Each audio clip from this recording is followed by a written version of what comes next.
लगभग 26% मतदान हो चुका है। अलग अलग सीटों पर अलग अलग प्रतिशत है। आज हमारे साथ बातचीत करने के लिए भारतीय जनता पार्टी की प्रवक्ता तपन तोमर जी हैं। मैम, आपको बहुत बहुत स्वागत है। धन्यवाद। कांग्रेस से हमारे साथ मिथुन जी है। मिथुन जी, आपको बहुत बहुत स्वागत है। मैम, सबसे पहला सवाल मैं आपसे लेना चाहूंगा कि जिस तरीके से कांग्रेस पार्टी के नेताओं के अब बयान आ रहे हैं, उधर कमलनाथ जी कह रहे हैं कि धन बल का प्रयोग किया जा रहा है, दिग्विजय सिंह कह रहे हैं कि ईवीएम में गड़बड़ी हो सकती है, ईवीएम पे उन्होंने सवाल खड़े किए हैं। इसके बारे में भारतीय जनता पार्टी का क्या स्टैंड रहेगा? नहीं, देखिए, स्पष्ट समझ में आता है कि धन बल का प्रयोग कहाँ होता रहा। 15 महीने की कमलनाथ जी की सरकार ने किस तरह से तानाशाही की, किस तरह से गुंडागर्दी की, किस तरह से माफियाओं को संरक्षण दिया, जो उनके विचारों से सहमत नहीं था उसका किस तरह से दोहन किया गया, पतन किया गया, ये सबके सामने है। ये कोई छुपी बातें नहीं है।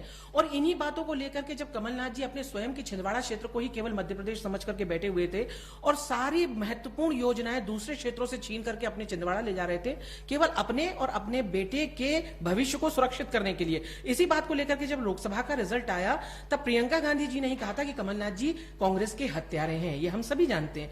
तो ये तो इनका इंप्रेशन है इनके स्वयं के परिवार में।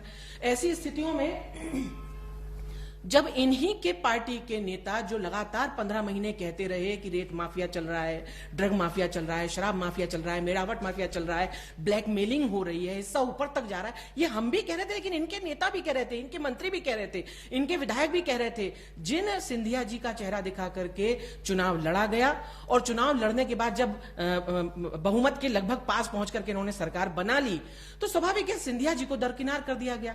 अब ये दिग्विजय जी का प्लान 1 था कि अब प्लान 2 चल रहा है कि वो स्वयं कह रहे हैं कि मैं बाहर निकलता हूं तो वोट कट जाते हैं। अब वो निकले तो हैं और स्वाभाविक है कि जब वो निकले हैं तो उन्हें पता है और कांग्रेस को भी पता है कि वो निकलते हैं तो वोट कट जाते हैं। हार सुनिश्चित है कांग्रेस की और शायद इसीलिए उसका ठीकरा फोड़ने के लिए ये बहाना आज ही निकल करके बाहर आया है कि ईवीएम। मिथुन,